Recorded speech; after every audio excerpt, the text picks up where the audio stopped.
Buenas tardes a todos. Hemos estado haciendo un poco de tiempo esperando a que Josep entrara, pero como vemos que todavía no entra, pues vamos a iniciar la sesión. Para los que no me conozcáis, soy Esther Otero y vicepresidenta segunda de ACPRI.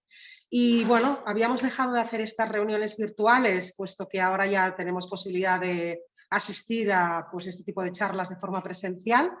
Pero cuando vale la pena, pues hemos dicho, para temas muy concretos vamos a seguir utilizando este formato para quien le pueda llegar a interesar y creemos que el tema de hoy es muy interesante. Hoy viene nuestro compañero y amigo Pablo Cenizo. Él es periodista y además trabaja en la Escuela Internacional de Protocolo como coordinador de estudios y profesor de diferentes materias. Y Pablo es un enamorado del deporte en general y de este en concreto. Lleva muchos años siguiendo en directo la Super Bowl y fijándose en todos los detalles que tienen que ver con el evento en sí. Por lo tanto, la conferencia de hoy habla sobre eso, sobre la Super Bowl, algo más que un evento. Nos va a aportar muchísimos datos muy interesantes. Aprovechad que lo tenéis aquí para hacerle las preguntas que queráis. Y bueno, sobre todo decirle a Pablo que además de compañero de trabajo es gran amigo, que muchísimas gracias por aceptar la invitación porque la verdad es que va desbordado de trabajo y que reserve un ratito para estar con nosotros, pues lo agradecemos mucho. Nuestra idea era que todo el mundo se animara muchísimo a seguir la conferencia comiendo palomitas, bebiendo Coca-Cola y con gorra, y la única que lo está haciendo es Montserrat Rivas.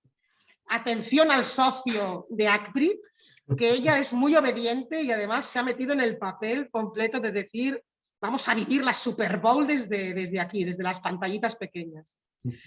Y no me quiero enrollar muchísimo más, solo decir muchísimas gracias, Pablo. Aquí tienes a tu audiencia, cuéntanos cositas de la Super Bowl. Muy bien, Esther, pues nada, muchas gracias y bueno, eso, un besito tanto personal como profesional y muchas gracias a todos y a todas por echar este ratito aquí y bueno, compartir este ratito. Como dice Esther, para mí el fútbol americano me apasiona, ¿vale? Desde hace unos 10, 12 años que empecé a seguirlo, no solo la Super Bowl, y luego explicaré por qué no solo la Super Bowl y por qué eso es importante para entender el deporte en sí.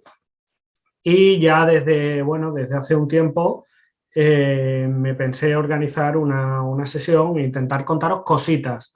Podría estar horas y horas y horas hablando de la Super Bowl porque es un evento impresionante, pero he intentado reducir a 25 o 30 minutos las cosas más esenciales que yo creo que hacen de este evento, como le llamo, más que un simple evento deportivo. Voy a compartir la presentación. ¿Me confirmáis si la veis, Esther? Sí, perfecto. Nada, bueno, lo primero, no tengáis miedo en preguntar. Si queréis, escribís en el chat si tenéis una pregunta. Esther me corta y sin problemas os doy la palabra. Así es mucho más dinámico y mejor que yo andar contando aquí hablando media hora yo solito. Pero lo que digo, bueno, lo primero y esencial, ¿qué es la Super Bowl? Bueno, aquí ya viene el primer error que se suele cometer cuando se habla de la Super Bowl, y es que en Europa muchas veces se habla de la final de la Super Bowl. Y no es la final de la Super Bowl, la Super Bowl es una final. Es el partido final que decide al campeón de la liga de la NFL, de la National Football League, de la Liga Profesional de Fútbol Americano. En Estados Unidos, la mayoría de deportes no es una liga en la que, como en Europa, como en España, por ejemplo, la liga de fútbol, que disputan 20 equipos, juegan todos entre todos y gana el que ha ganado más partidos o ha sumado más puntos. Allí las ligas se dividen en dos conferencias, es decir, dividimos a todos los equipos como en dos ligas paralelas. En algunos momentos se cruzan y juegan unos entre otros, pero realmente son como dos ligas paralelas. Dos ligas paralelas que tienen un campeón. Pues la Super Bowl es la que enfrenta al campeón de la Liga Americana con el campeón de la Liga Nacional. y se disputan es ser campeón de la NFL, de la liga completa, con lo cual es una final. Pero no es la final de la Super Bowl, es el único partido, es la final de la NFL que desde hace 56 años se disputa entre el campeón de la Liga Americana y el campeón de la Liga Nacional. Y que no siempre se llamó Super Bowl, se empezó a llamar Super Bowl a partir de la tercera edición. En la primera y la segunda solo se llamaba campeonato final de la NFL y por tomas de marketing le llamaron Super Bowl a partir de la tercera edición. Un poquito de historia muy básica. En 1967 se disputó lo que se ha conocido después como Super Bowl 1. La disputaron los Green Bay Packers y los Kansas City Chiefs en Los Ángeles. Los ganó Green Bay Packers. Y hasta 1991 este partido sí que era un mero evento deportivo. Era un evento deportivo muy interesante, muy seguido, pero no tenía ese halo de marketing, ese halo comercial que tiene desde entonces. En 1991, a finales de los 80, a principios de los 90, sobre todo a finales de los 80, el deporte americano pasa por una crisis bastante potente de seguidores, también a la NBA le ocurre, y tienen que buscar herramientas para reinventarse, básicamente. La Super Bowl, la NFL encuentra que tiene un momento en el que tiene un partido al año en el que tiene más de 80 millones de seguidores pegados a la televisión y que no lo explota comercialmente. Y entonces decide explotarlo comercialmente y decide organizar el primer show del descanso. Ya había actuaciones, luego os explicaré un poquito mejor qué tipo de actuaciones. Ya había actuaciones, pero no eran actuaciones profesionales o no eran grandes espectáculos. En 1991 la NFL decide contratar a Disney y le dice, oye, tú que eres el rey del show a nivel internacional, ¿por qué no me construyes? Tienes 15 minutos, ¿por qué no me construyes algo ahí? Y Disney propone un espectáculo que le sale fatal. Que le sale fatal, que es con New Kids on the Block, un grupo, bueno, seguro que muchos de aquí lo habéis escuchado, a lo mejor la música no viene, pero os aseguro que lo habéis escuchado en alguna ocasión. Un grupo de niños patrocinados por Disney, que luego dio lugar un poco a lo que luego fue el Club Disney a nivel internacional. Y bueno, pues montó un espectáculo con sus niños, básicamente. Y salió fatal. La verdad es que no gustó nada. Pero bueno, luego veremos que no cejaron en su empeño. Y luego explicaré mejor cuándo fue realmente el cambio.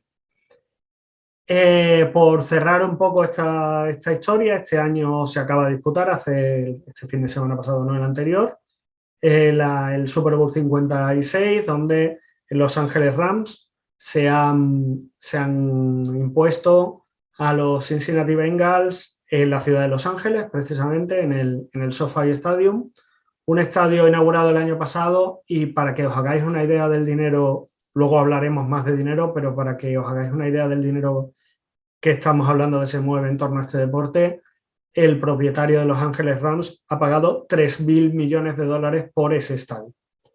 ¿Vale? Es un estadio que ha costado 3.000 millones de dólares. Estaba presupuestado para 2.000 y terminó haciéndose en prácticamente 3.000 millones de dólares. Luego veréis que no va a tener ningún problema en retornar ese dinero el propietario de los Rams, y veremos cómo la Super Bowl tiene bastante culpa. A nivel ceremonial, digamos que la Super Bowl, en lo que nos interesa, se divide en cuatro secciones. Una primera, que es la presentación.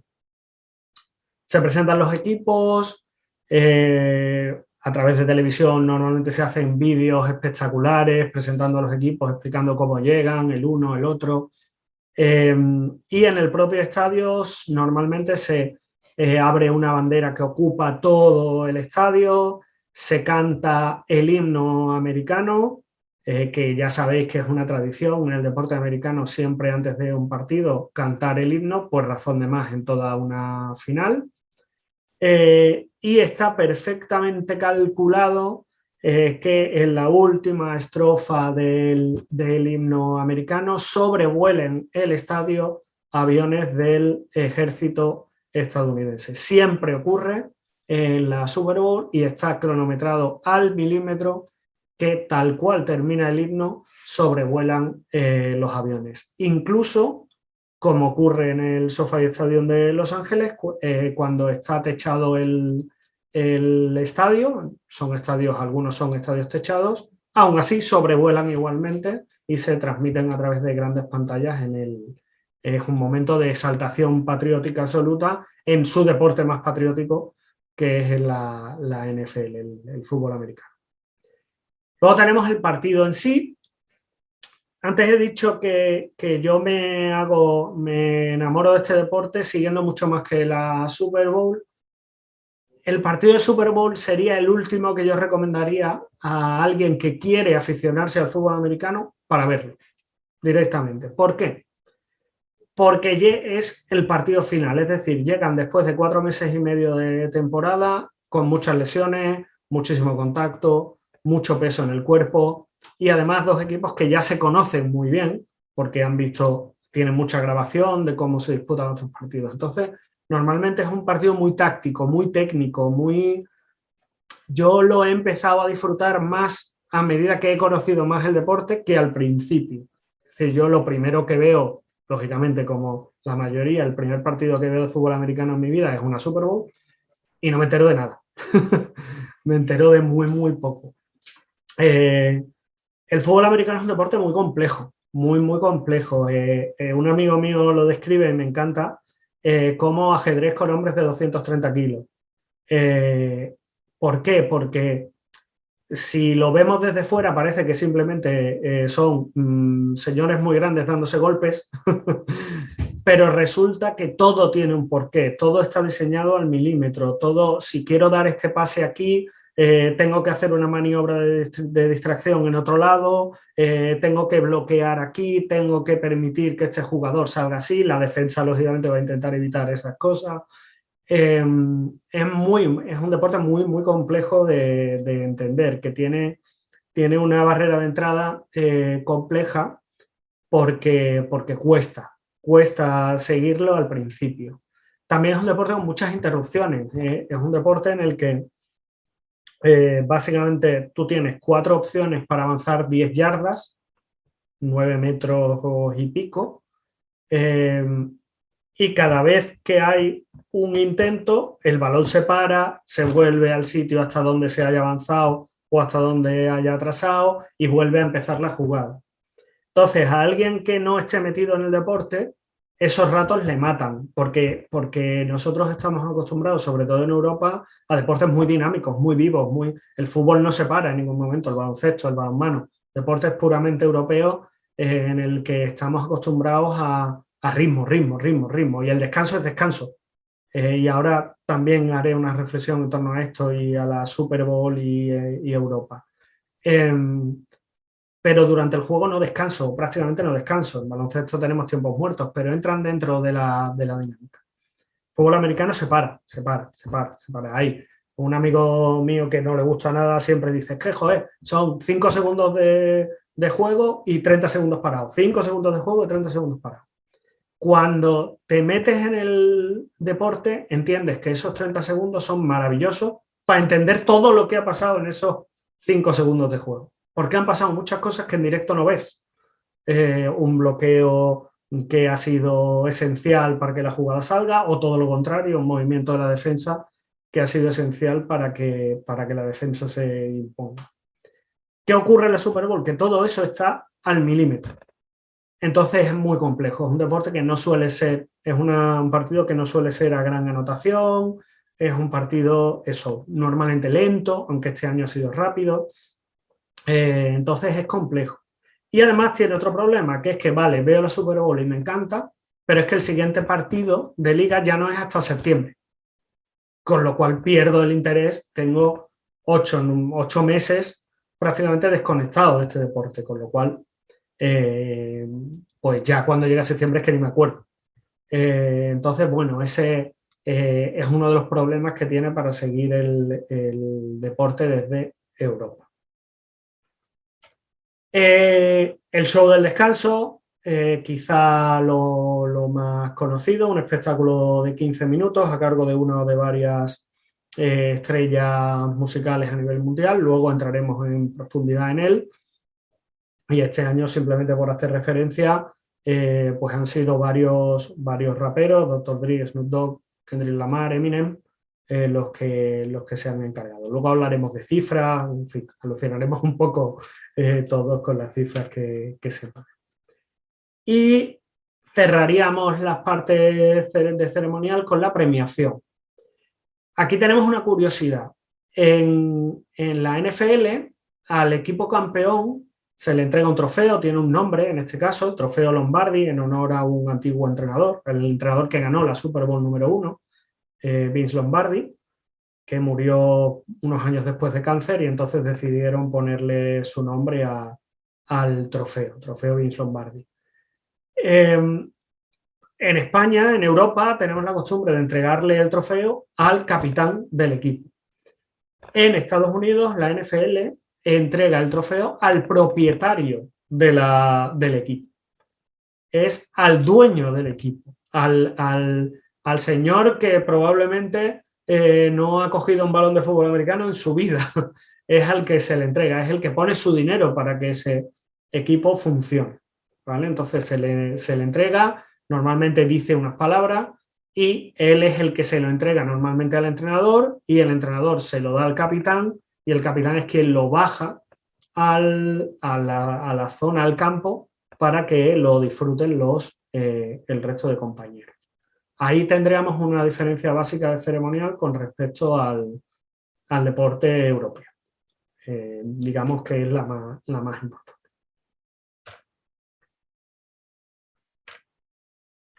¿Qué hace a la Super Bowl un evento tan especial? Yo, cuando hace unos años empecé a pensar en hacer esta ponencia, la quería titular así: es un evento que en realidad es un soporte publicitario.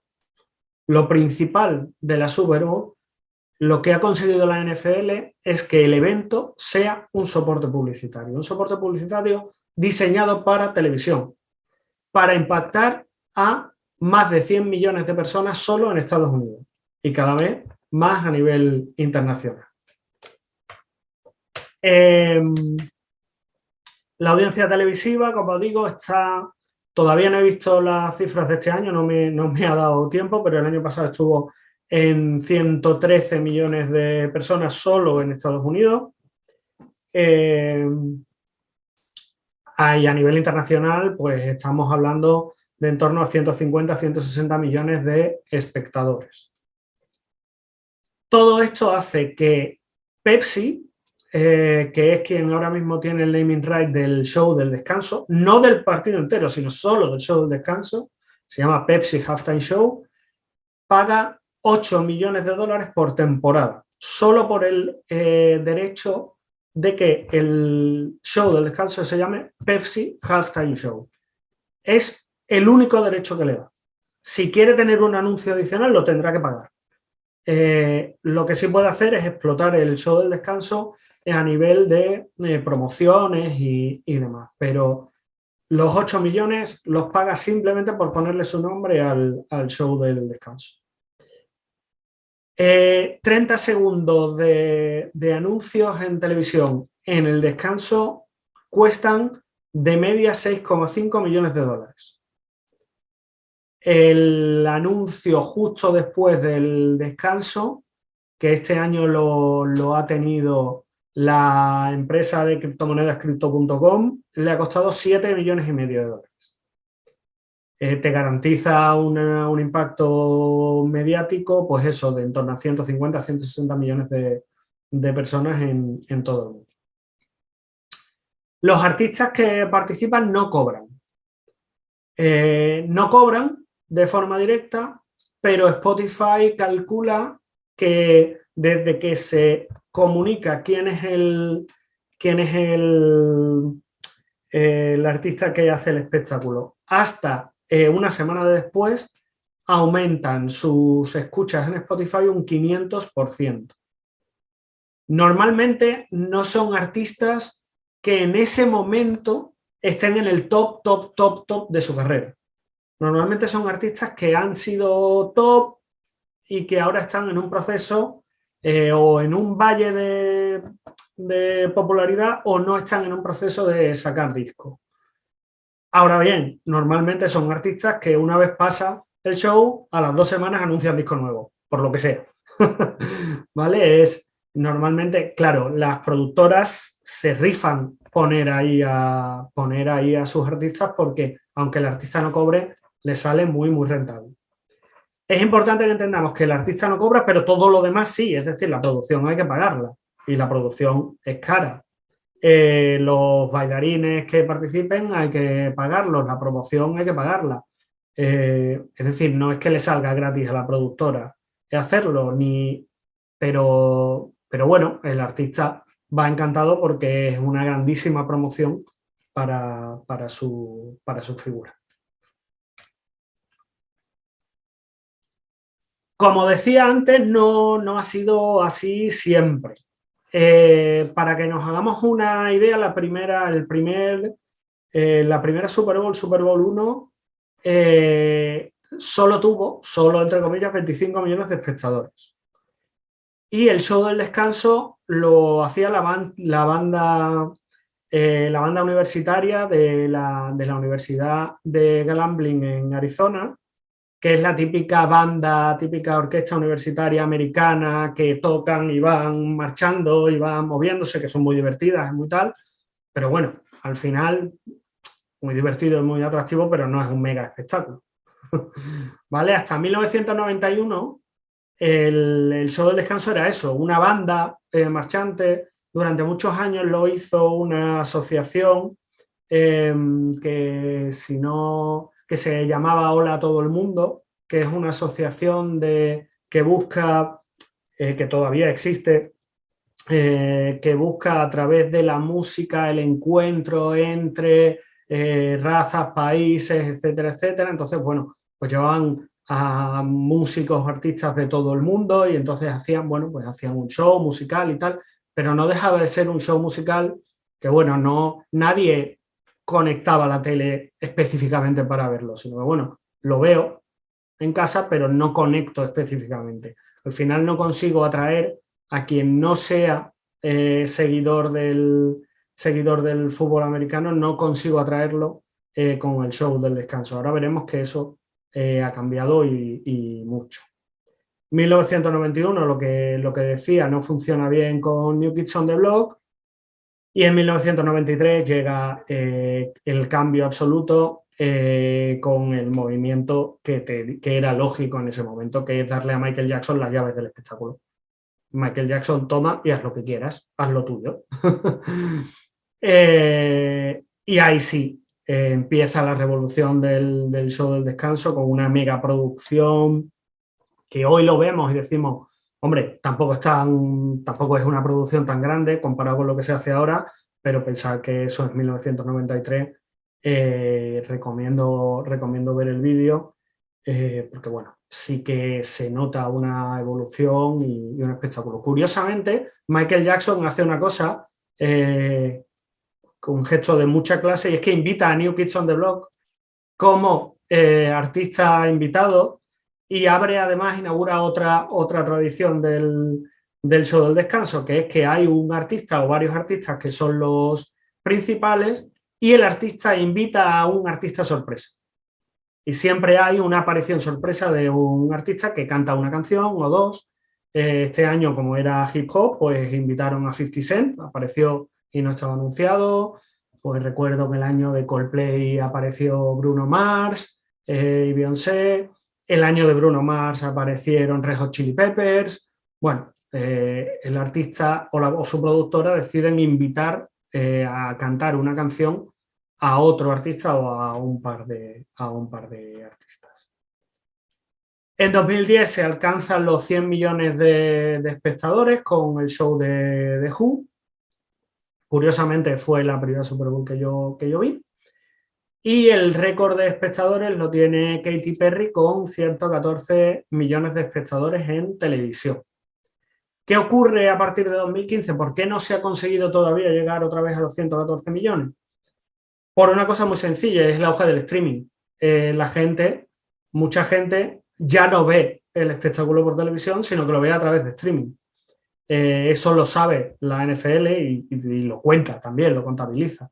Pero a las televisiones ya no les sigue saliendo súper rentable, pero ya no es solo a través de televisión como la gente lo sigue, sino que el auge del streaming, el Game Pass, tú pagas al principio de temporada un dinero por ver todos los partidos, entre ellos la Super Bowl, y hay mucha gente como yo que lo paga y lo ve a través de eso, no a través de la televisión. Evidentemente a nivel internacional es lo principal para verlo, pero también a nivel nacional se usa mucho.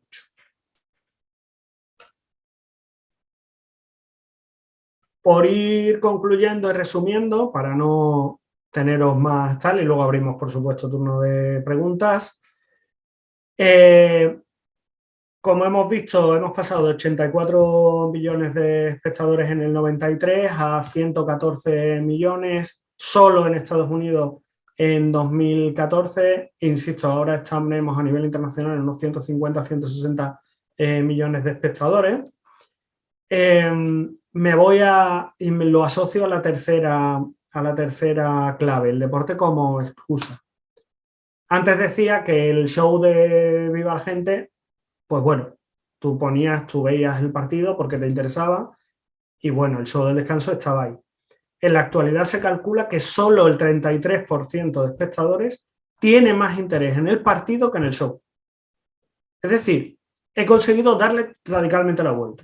Ahora, el show es lo que me atrae a gente para ver el deporte. Y de hecho, muchísima gente después del descanso desconecta. La gente quiere ver los anuncios. Se queda a ver los anuncios y cuando empieza la segunda parte desconecta. Porque le interesa más el show del descanso que el deporte en sí. Por eso los anuncios de televisión de la segunda parte son más baratos que los de la primera. Porque en la primera todavía mantengo atención.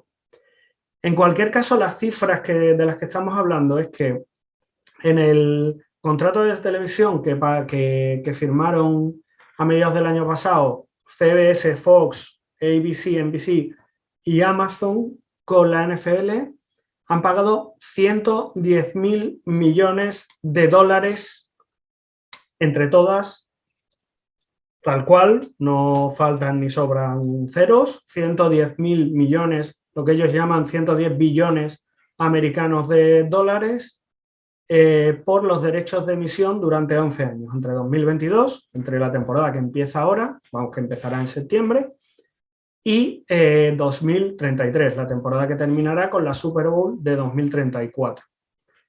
110.000 millones de dólares, perdón.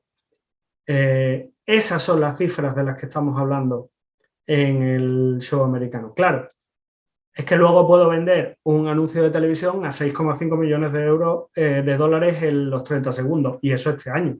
Dentro de 2, dentro de 3, dentro de 4 años, pues probablemente no sean 6,5, sino que sean 8. Y el naming right ya no serán 8, sino que serán 10.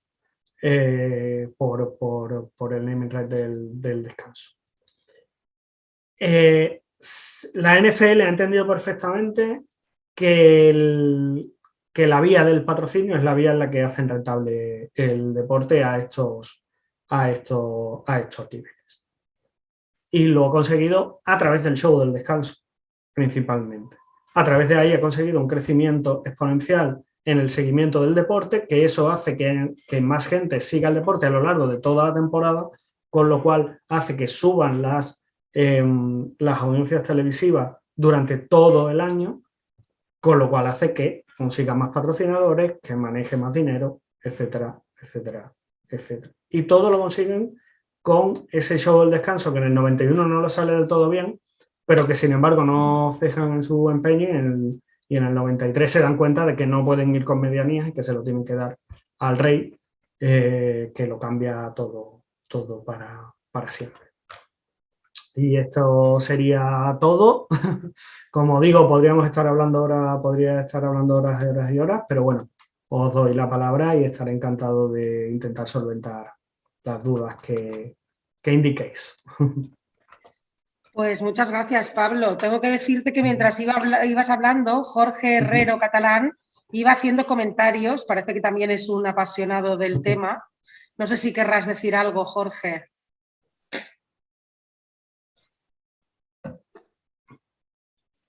Hola, no sé si se me oye. Perfectamente. Perfecto. Bueno, pues sobre todo agradecer a Pablo que haya acercado este deporte a un público que normalmente no lo conoce y que le supone tan desconocido y tan lejano, pero realmente es un deporte apasionante y sobre todo lo que mueve alrededor. Para gente de nuestra profesión yo creo que es casi la referencia mundial a la hora de organizar eventos deportivos en Estados Unidos.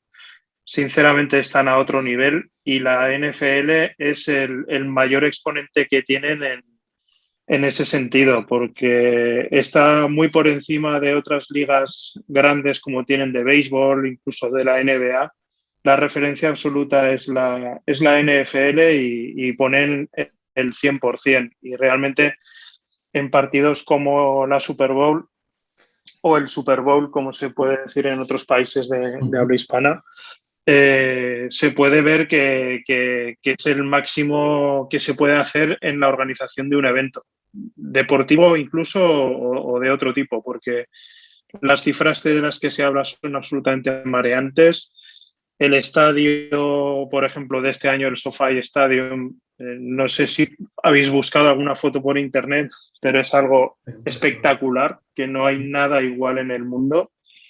Y no sé si eran 3.000 o 5.000, había leído 5.000 millones, pero lo van a recuperar con creces. O sea, el nivel al que se mueven en Estados Unidos con el deporte y con la organización de estos eventos es que es otra liga, es otro universo. Sí, por poner un poco la perspectiva, quizá en Europa nos suena más la NBA porque seguimos más el baloncesto por motivos históricos, pero de las 100... de los 100 eventos deportivos más seguidos en Estados Unidos este año, 99 son de fútbol americano y uno es de baloncesto que no es de la NBA, sino que es la final de la liga universitaria. Pero todo lo demás es fútbol americano. Es decir, efectivamente, como decía Jorge, está a otro nivel, que en Europa no entendemos porque es un deporte que no entendemos y que no seguimos, pero que allí es descomunal. O sea, no es que ni se acerca, ni se acerca. Ni siquiera la final de la NBA con un 7º partido disputado. Estamos hablando de que la final de la NBA está en unos 10 millones de espectadores y la Super Bowl está en 110, 115 y a nivel internacional en 150, 160. Pablo, incluso un evento absolutamente secundario, disculpa, no sé si se me oye, Sí. Un evento absolutamente secundario que aquí en Europa lo vemos y que no tiene ningún sentido, que es la Combine. La Combine, por ejemplo, para que lo entendáis, es un evento en el que se eligen a los mejores jugadores universitarios que van a pasar al profesionalismo, que van a pasar a la NFL. Y les hacen unas pruebas médicas y deportivas en un estadio, pues a ver quién es el que corre más rápido, el que salta más. Y eso, que antes era algo que nadie veía, los de la NFL se les ocurrió que era un producto televisivo y tiene millones de audiencia. Tiene canales de televisión dedicados, gente especialista, algo que para nosotros no tiene absolutamente ningún sentido, ellos le sacan un rendimiento brutal. Y es algo tan sencillo como eso, universitarios que están demostrando sus habilidades para que les fichen en un par de semanas los equipos de la NFL que buscan jugadores jóvenes. Algo así. Sí, son genios del marketing y lo tienen clarísimo. Sí. A ver, Alicia Sánchez te dice, buenas tardes, Pablo, gracias por tu ponencia. He leído que para la elección del estadio hay un proceso. ¿Lo puedes explicar un poco? En ese sentido no es muy diferente de lo que podría ser, pues yo qué sé, unos Juegos Olímpicos o una final incluso de Copa del Rey de fútbol. Es decir, la NFL abre el concurso y las ciudades o los clubes o los equipos ofertan, ponen, pues bueno, pues yo pongo tanto dinero, pongo este estadio con estas características, estos servicios, estas atenciones. Se reúnen los 32 propietarios, 31 propietarios y un CEO, porque hay un club que no tiene propietario.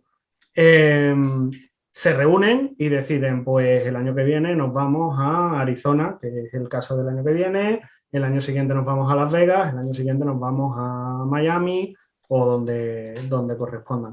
Pero el proceso no es muy diferente en ese sentido a Copa del Rey de fútbol, que la Federación Española de Fútbol abre el concurso y en este caso pues la Junta de Andalucía fue la última que dijo, bueno, pues yo pongo tanto dinero y pongo el Estadio de la Cartuja y lo hago durante los 3 próximos años. Allí no se repite nunca de un año para otro, pero no es diferente, no es muy diferente. Una pregunta, Pablo. Yo que la verdad es que no conocía y no entiendo mucho cómo funciona todo esto. Se me escapan las cifras y los datos. Entiendo que los auténticos protagonistas son los jugadores y luego el artista, pero en cuanto a invitados, ¿trasciende si asisten autoridades, personajes famosos, actores, no sé? A ver, el concepto es radicalmente diferente al de Europa también en eso. Tú quieres ir, pagas. Ya puede ser LeBron James o ya puede ser quien quiera. Sí que está invitado allí no hay un concepto de palco presidencial como podemos tener aquí, sino que allí tenemos los palcos VIPs. Uno de ellos, que digamos que es el palco presidencial, será el palco del comisionado de la NFL. El comisionado sería el presidente de la liga, para entendernos, ¿vale? Que lo eligen los clubes y le dan un dinero y ejerce de CEO de la liga, y entonces él tiene su palco presidencial. Ese palco presidencial invita normalmente al gobernador del estado, invita al alcalde, invita a quien quiera, pero no tienen el palco tradicional europeo en el que decidimos asiento 1, asiento 2, asiento 3, sino que es un palco en el que están de copas, viendo el partido, haciendo su charleta.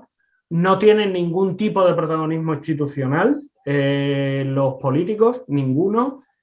Y si más allá de eso, más allá de esos invitados del comisionado, alguien quiere ir, pues LeBron James coge y se compra su palco privado, paga su $1.000.000 e invita a él en ese palco a quien él quiera, que tiene asignado, pues no sé, 30 plazas. Pues 30 plazas. Has comprado 30 plazas y tú las distribuyes como tú quieras. Pero aquí en España sí, invitaríamos a LeBron James. O sea, ¿por qué? Porque nos interesa que venga y que atraiga a público y que atraiga a la televisión, pero es que allí no les hace falta, ya tienen el show. Entonces pues ellos tienen muy claro que, oye, cada cual que venga, que se pague su entradita, y los políticos pues muy bien, porque hay que hacer relaciones, pero hasta aquí. ¿Y Mr. President? La entrada más barata, solo por un apunte, este año era de $5.000. Efectivamente. La más barata. Allí de las 80.000 que había disponibles, la más barata valía 5.000. Eso es. Mr. President no va, no hay tradición. Es que no, en el deporte americano no hay tradición. La tradición, ¿cuál es? Que el equipo que gana es recibido por el presidente en la Casa Blanca. Entonces, en unas semanas, el presidente invitará, ya habrá hecho la invitación, y en unas semanas el presidente Biden recibirá a la plantilla al completo de Los Ángeles Rams en la Casa Blanca, si quieren ir, porque con Trump algunos equipos renunciaron a ir. De la NFL sí que fueron todos, no todos los jugadores, pero sí todos los equipos. La NBA, por ejemplo, sí que hubo boicot a Donald Trump por parte de lo diré, el equipo de Oakland, los Warriors, Golden State. Y una pregunta a tema de curiosidad. Si es una fórmula que les ha funcionado también, ¿por qué no lo replican con otros deportes? Porque la idiosincrasia del deporte es totalmente diferente.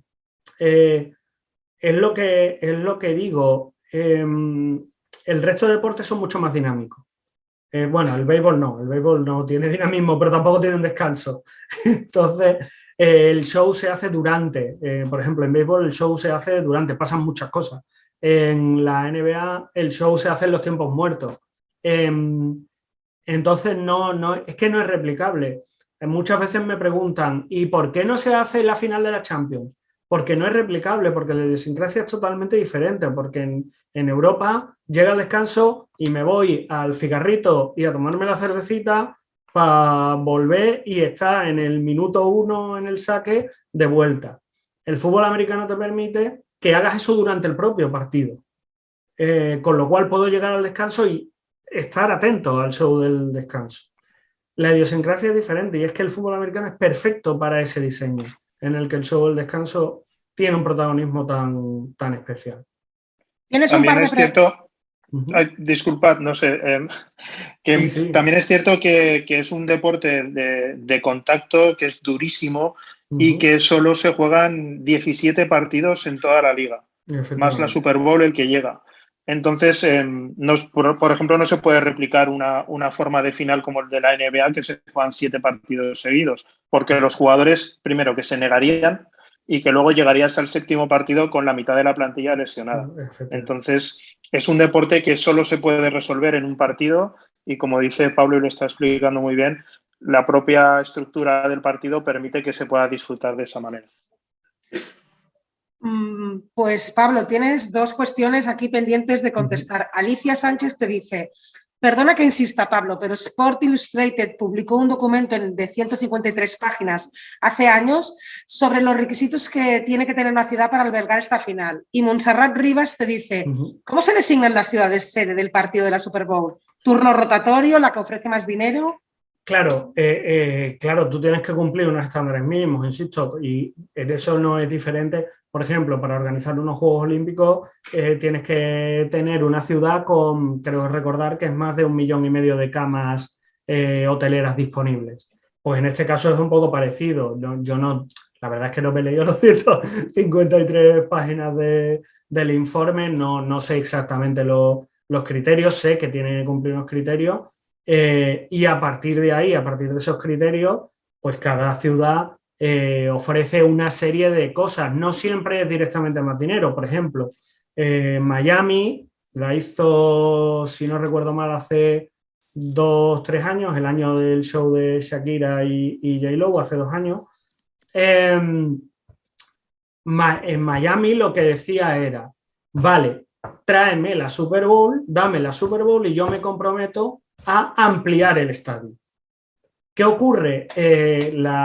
La NFL, aunque yo sea propietario de los Miami Dolphins, el dinero de las entradas no es para el propietario de los Miami Dolphins, es para toda la NFL. Tienen las ganancias de la NFL, son para toda la NFL y luego se las reparten a partes iguales entre todos los clubes.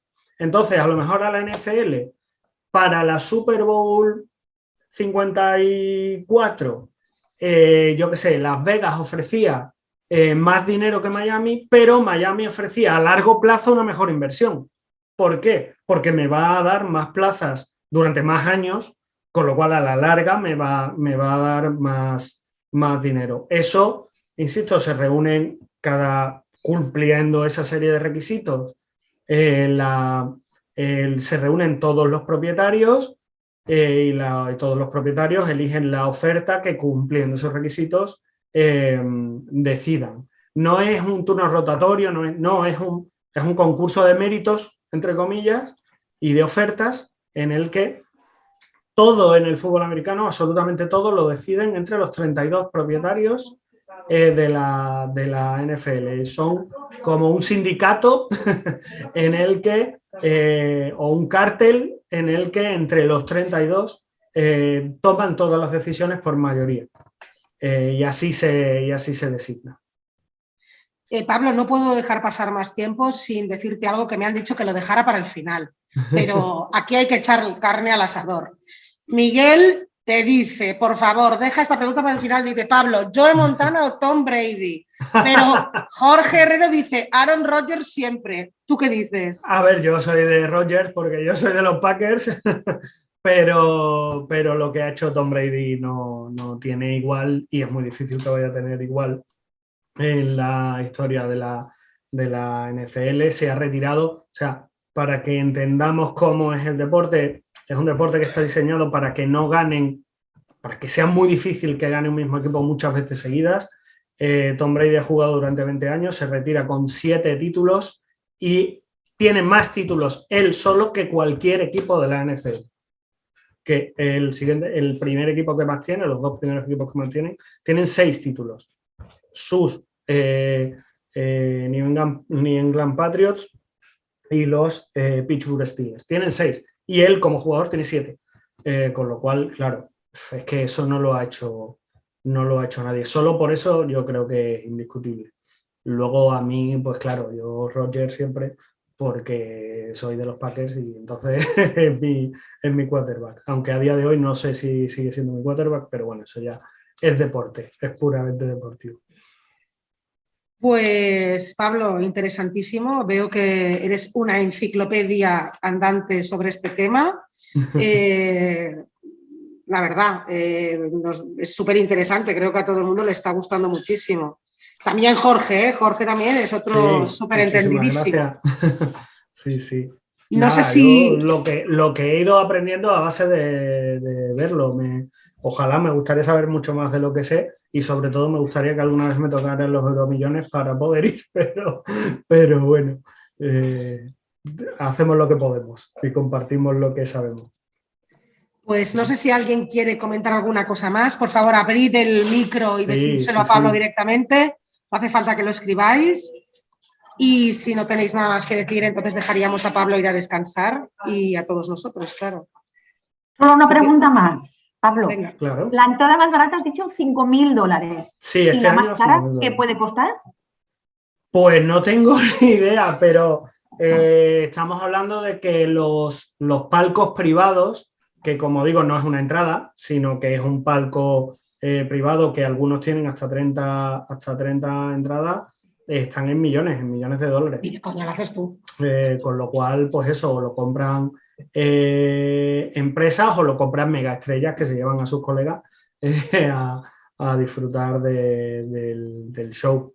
Este año salió el tema, por ejemplo, un tema curioso con respecto a las entradas es que en Europa lo de la reventa está súper mal visto, pero en Estados Unidos está totalmente integrado. O sea, tienen sistemas de reventa. Y este año creo que la reventa el día D, la entrada más barata en reventa estaba en $18.000. La más barata en reventa. Con lo cual, pues es que yo no sé calcular cuánto han podido pagar algún loco, por una entrada en reventa.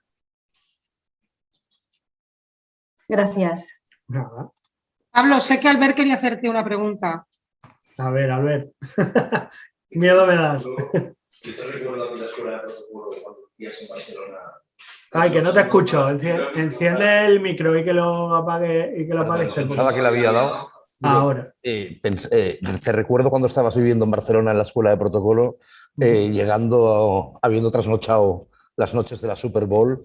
Mi pregunta es, ahora que dicen los pajaritos que vas a pasar por el altar, ¿harás que tu mujer también trasnoche para ver la Super Bowl? O... No, ella se queda en la cama y me dice, estás loco, ya me pasó el año pasado, estás loco y yo me voy a la cama que duermo muy, muy a gusto. Pero una curiosidad en ese sentido, el lunes post Super Bowl es el día con mayor absentismo laboral en Estados Unidos de todo el año.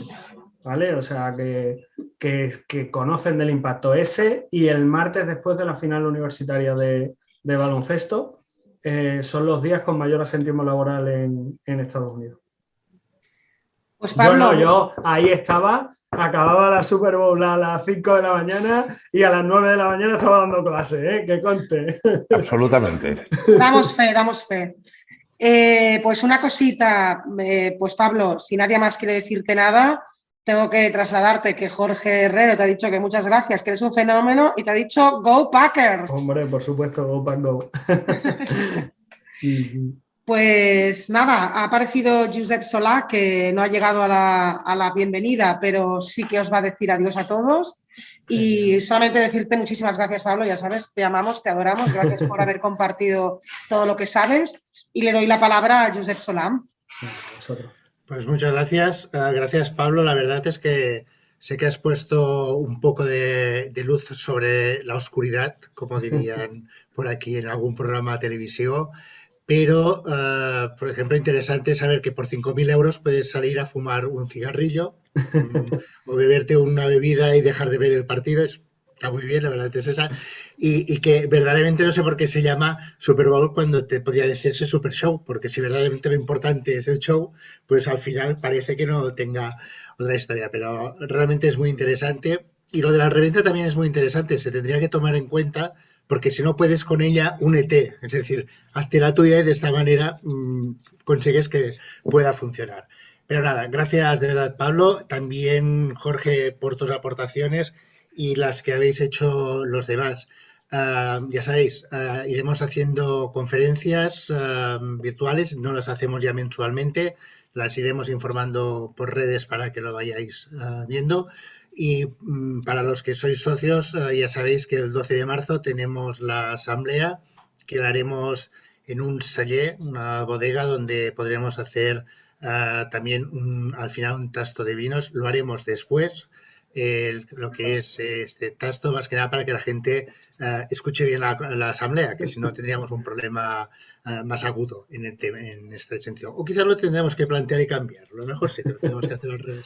Pero nada, muchas gracias de verdad a todo el mundo. Seguir las redes de ACPRI, sabréis todas las actividades que hacemos y que intentaremos pues que enganchen y que os gusten, y que si queréis hacer sugerencias en el boletín que recibiréis para hablar del tema, pues esperamos que también nos aportéis propuestas para que podamos tratar. Gracias a todos, buenas noches, y os lo digo porque si no, no acabaremos nunca. Gracias. Muchas gracias, presidente. Gracias a todos.